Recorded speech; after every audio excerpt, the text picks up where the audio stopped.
C'est un peu comme si on lui avait donné les clés de la maison. C'est pas grave. Avec tous ses habitants. Le chorégraphe Guy Larouche s'est emparé du ballet du Rhin, ses 32 danseurs, matière vivante à modeler, à faire vibrer. Une écriture des corps pour traduire les émotions, les idées, les combats de Virginia Woolf.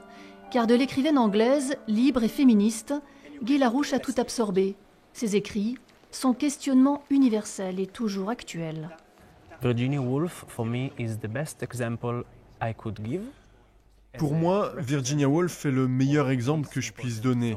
Un symbole sur des sujets aussi importants que l'humanité, la société, l'importance de la culture et des arts dans la société, les droits de l'homme, la sexualité, la possibilité pour chacun de vivre sa vie comme il l'entend. Allowing each other live the life we want to live.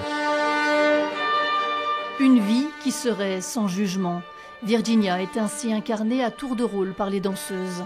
Sont présentes aussi les figures masculines, le père, le mari, l'amant, dans une succession de tableaux qui viennent émouvoir le spectateur, lui parler de son intimité.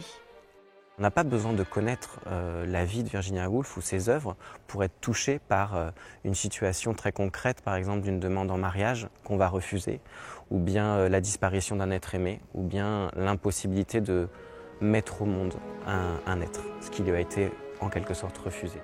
Vie douloureuse, personnalité complexe. Le monde de Virginia Woolf est un terrain d'exploration extraordinaire. Guy Larouche s'en saisit avec force et humour aussi, lorsqu'il est question de l'usage du pouvoir, par exemple.